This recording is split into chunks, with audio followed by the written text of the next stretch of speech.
Okay guys, welcome to Crazy Burger. Today we're going to be looking at the Raspberry Pi 400 personal computer kit. Is it any good? What's it like for retro emulation? What's it like as a PC? Let's find out.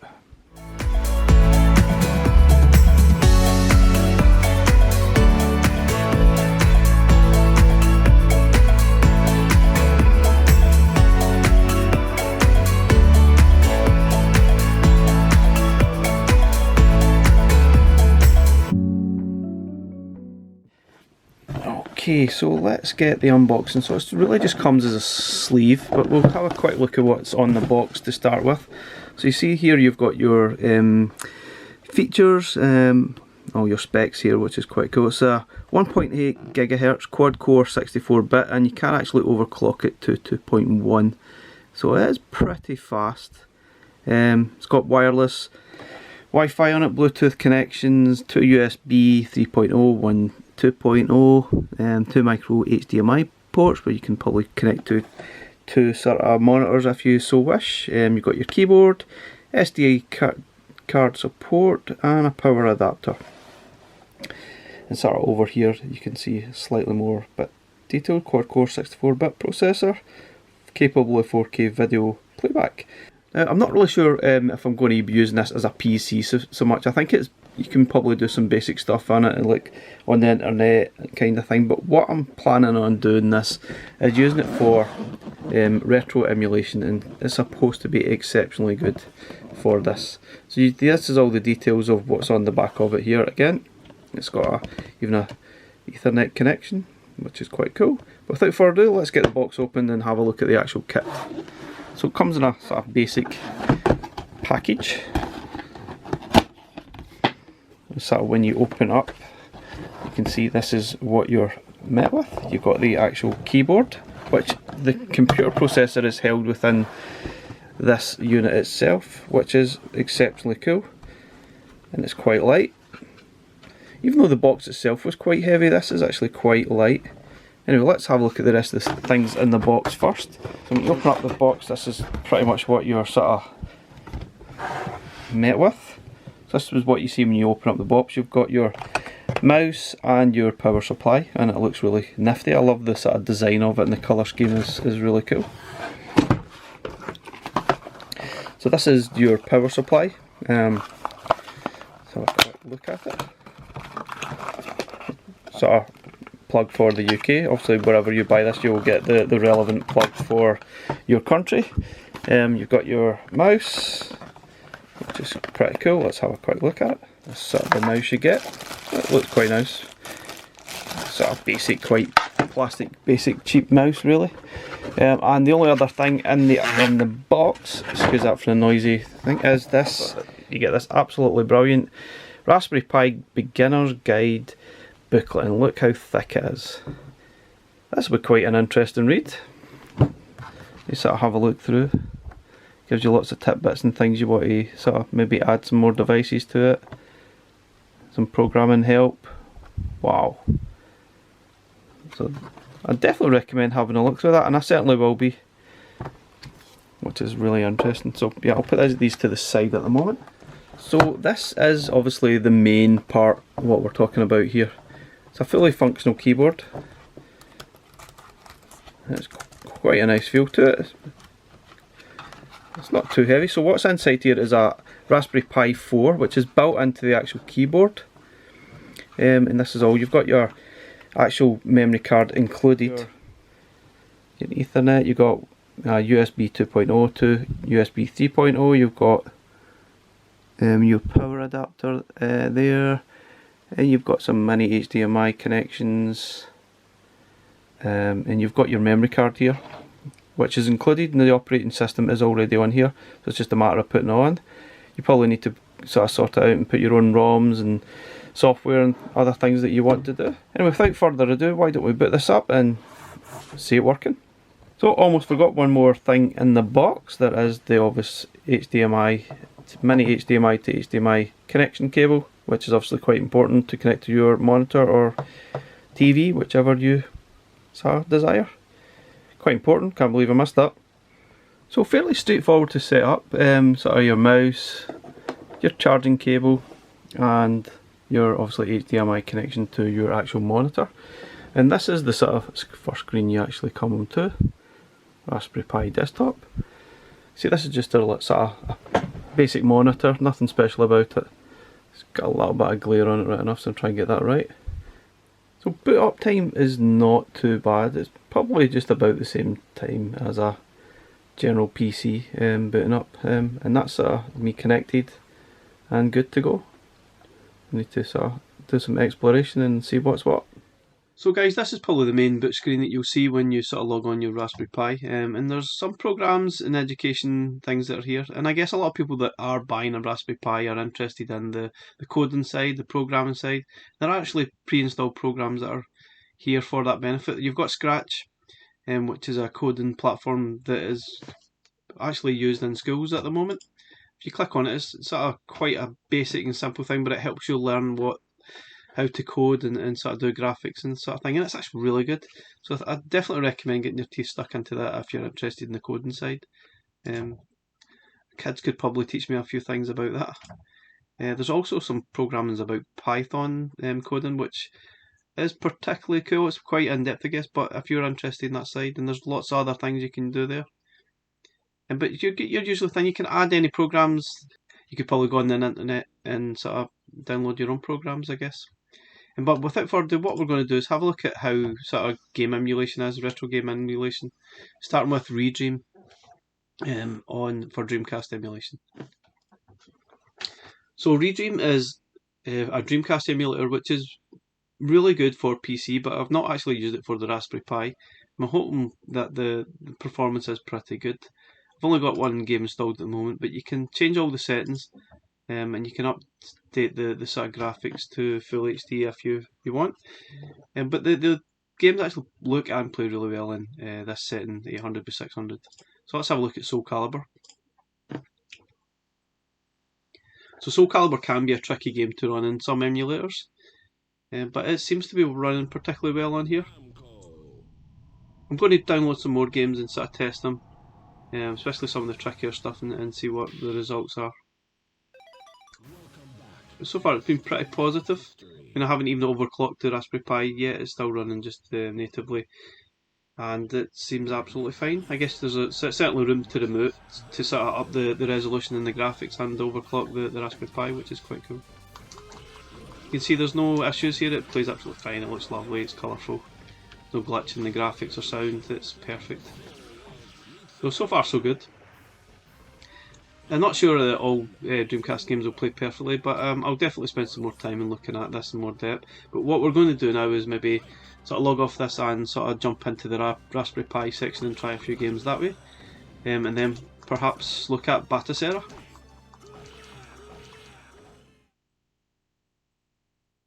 So first time booting into Retropie, it does take a little bit of time to sort of boot up. And so far I've found Retropie, it's okay. I mean, some games are playing really well, but I just don't think it's the most user friendly once you sort of dig deep into some of the options. So I've not got that many games installed. I do like the front end of it is really nice, and it sort of reminds me a bit like Emulate, but once you sort of dig deep into some of the settings, it becomes a little bit sort of messy, so to speak. But yeah, I mean, it's hard to say. I mean, to get games running, it probably take a little bit of effort, and it's something I definitely need to do some homework on and do a little bit of. It's obviously a little bit different for me. But what I've got here, I've got a couple of arcade games I wanted to sort of jump into, which actually really impressed me how they actually play on here. So this game, Ninja Baseball Batman, is a notoriously difficult game on some platforms, and it has a lot of slowdown. But I'll sort of want to show you it running here, and it runs exceptionally well on this. And for me, I'm still finding my feet on how the sort of Raspberry Pi works, so I'm guessing doing my homework all the time and try to figure it out. So I definitely need a little bit more time on it, but some of the basics here I can definitely go through. And this game is zipping along and it's playing it fantastically well, which has blown me away. Because a few sort of emulators I've played on recently have been particularly bad at playing this, but so far this is playing particularly good, and it's definitely impressing me. So that's definitely a good sign. The fact that we can play these so well is impressive. And it looks nice as well, doesn't it? It looks really good. Jump out is just holding the select and start button, but I think you need to actually configure a lot of these things. I guess it's just a bit like RetroArch. You need to configure a lot of these settings and what you want your hotkeys to be. And let's have a look at World Rally. Oh, that's jumping back out. So this is World Rally by Gilco, and that's not really a necessarily hard game to emulate, but I thought it's worth having a look at it and see how it plays. It plays absolutely fine and cool. Some similar games can be a bit troublesome to emulate in some platforms, but this is running particularly well. Let's see what else. So we've got Sonic Advance. Let's have a look at Game Boy Advance running here. Oh, let's not do that. So Sonic Advance. Just sort of curious to see if Game Boy Advance games play quite well. Absolutely fine here so far.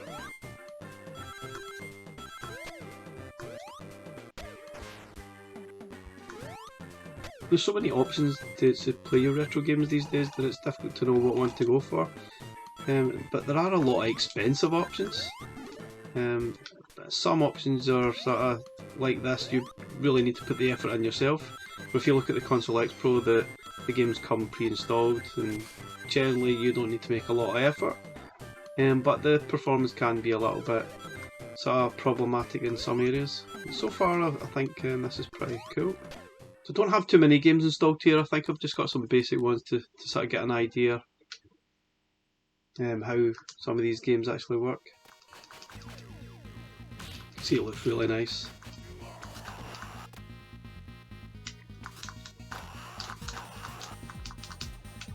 Yeah, it has absolutely no problems at all. I don't think there's much point in playing too much more of that. See what else we have. Okay, we've got some Nintendo 64 games. Again, this can be problematic, but let's see, like, you've got lots of settings here that you can mess about with. This game has definitely struggled in a lot of platforms that I've tried it on, and it's just a no-go area, to be honest. So let's have a look, see how it goes. It's actually running not too bad, surprisingly. I think, like I said, that the problem with this is the button mapping. It's not particularly great. Like, I don't even have a shoot button here. So I guess you would probably have to spend some time sort of configuring the button mapping, but actually running okay. I mean, it's reasonably well. I've definitely seen this running, in fact not running at all. Just a pity I don't have for some reason none of the buttons actually map to the fire button, which is a bit strange. But anyway, it does run. I think if you spent some time with that you would probably get some success out of that, which is quite cool. This is quite a cool little game that was released on the NES Maker recently on Evercade as well. And it's really cool, it works fantastically well, which I would guess pretty much every NES game will work absolutely fine on here. But interestingly, this game doesn't actually work on some emulation devices, but it's absolutely fine here. Don't have too many more games. What I'm going to do is sort of jump off and sort of pre-install Batocera and see what how that actually runs. Let's see, this is a PC engine or TurboGrafx, and it's playing exceptionally well. Like I say, I think every 8-bit, 16-bit should work fine once you get them configured and set up properly. So that's PC engine. Oh, PlayStation. So let's have a look at PlayStation. And this one can be a little bit of a pain. You can really need to mess about with the settings to get it running to your desire, really. You may need to sort of mess around with sort of joystick and gamepad settings, graphic configurations, etc, etc. You see, that's actually running exceptionally well, isn't it? You can sort of mess about and sort of get the graphics to fit the screen a little bit better as well. It really depends if you want it stretched or what. But sometimes I prefer just to leave it how it goes and just get on with it. You can have through time sort of ignore the black borders. But yeah, that seems particularly good, doesn't it? Okay, so that is, there's Sega 32X. I'm not going to jump through any of these. A lot of these games play absolutely fine.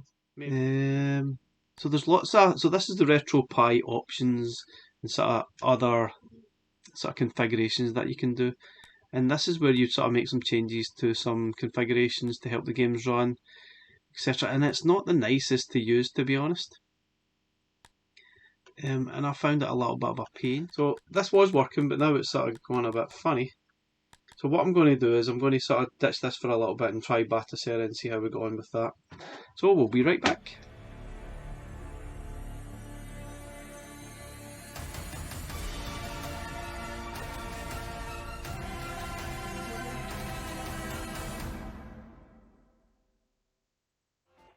So this is Batocera that's been installed on the Raspberry Pi 400, and it is amazing. It plays so well. I've uploaded quite a few different sort of consoles and computers and added some ROMs and had a look and see how it goes, and so far I'm so impressed. I mean, I've got an overclock option here that you can actually, if you go into the settings, I'll show you. So in the system settings there's the overclock option to sort of push it further than it's obviously capable of doing, and that's pretty cool. I've just put it in the middle and I've found that the game is running extremely well, including Dreamcast, Saturn, 3DO, PSP, and they're all running extremely well, and it's probably the best sort of emulation I've seen from a device at 90 quid running yet, and it blows away probably devices that cost hundreds of pounds, so I'm really impressed. So let's have a quick look at some of the examples. I'm going to probably do this more in depth in a future video because there's too much to actually cover here. Okay guys, the first one I'm going to look at is Atomic Wave, which is notorious for slowdown, and I guess a lot of emulation devices can't really handle it and it doesn't play well, but on this it's impressive. Now this is optional. You've got around the sides of the screen all the sort of bezels which you can turn off. I mean, it's okay. I guess it is quite cool, but sometimes I kind of feel like it's a bit distracting and it's worth turning off, but it varies from game to game.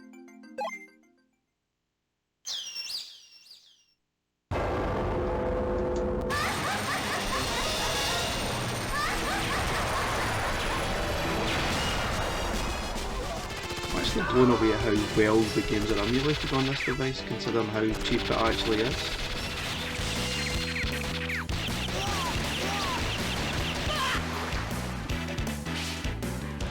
So I've got a lot of devices on here, but I'm not going to concentrate in the sort of 8-bit, 16-bit, because all of these run extremely well.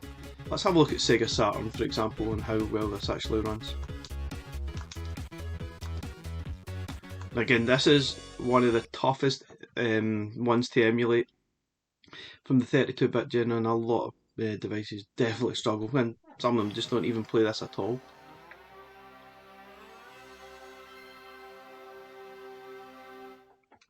So this is Nights into Dreams, and it's not perfect. I guess I could probably push the overclock up to the sort of highest setting and see how it goes.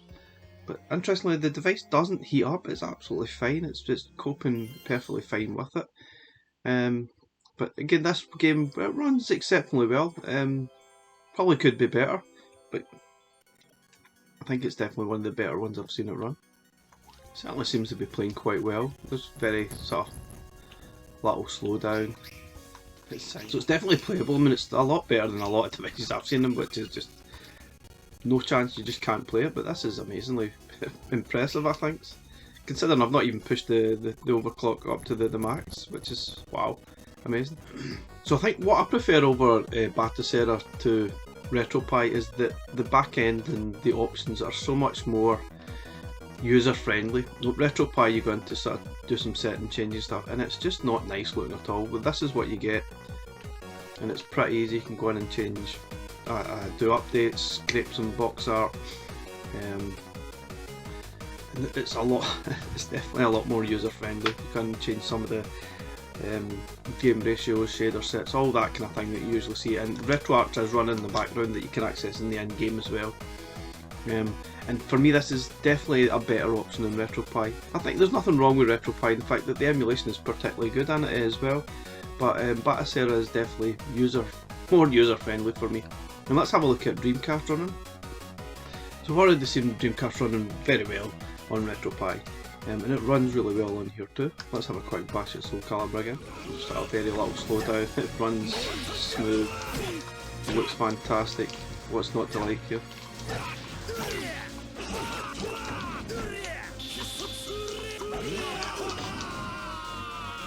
So also going to have a quick look at Metropole Street Racer and point out some interesting things here. So Metropole Street Racer generally runs okay in a lot of devices with a little bit of slowdown, but the thing that never works is that in-car radio. For some reason the emulation devices just can't handle it, but as you can hear and see, it's working perfectly fine on here. And for me, it's a big part of this game and what sort of makes it fun to play. It definitely brings back good memories for me playing this game, quite a lot.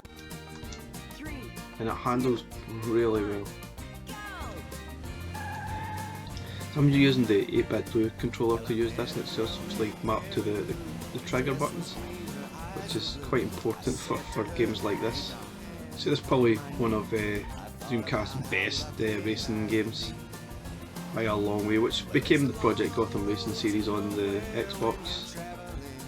Okay, so I've had a look at PlayStation games, run absolutely fine, there's no problem looking at that. What I'm going to have a quick look at, and probably lastly, is having a look at PSP games, and then we'll wrap up the video and continue this in a future video, I think. So if we have a look at Ridge Racer, which can be quite notorious for slowdown through the game. So this is Ridge Racer 2 on the PSP. Now, generally it can be notoriously slow, and I think the only time I've seen this run well is actually on a PSP or a PS Vita. And some emulation devices play reasonably well. So let's have a look. Generally the music sort of stutters a little bit sometimes and you get general slowdown. But so far so good. Such a decent Ridge Racer game too. See, graphically and sounds, it's particularly good. Seems to be playing as well as I can remember it playing on anything, to be honest.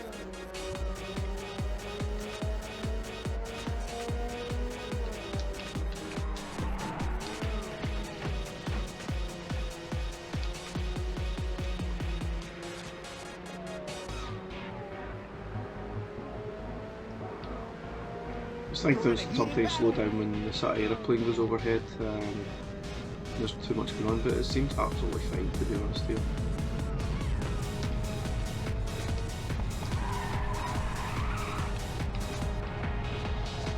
So there's a lot going on here, and it's coping absolutely fine. I think, wow. I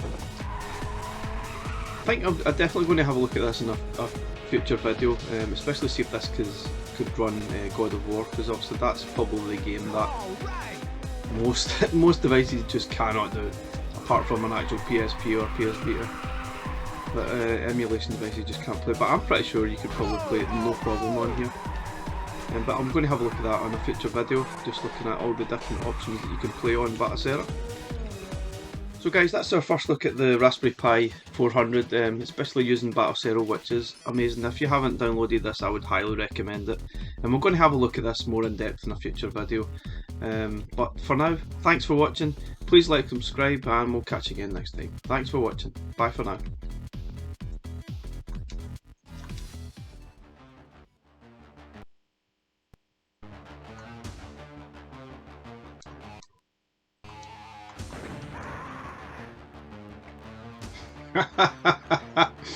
Bye guys.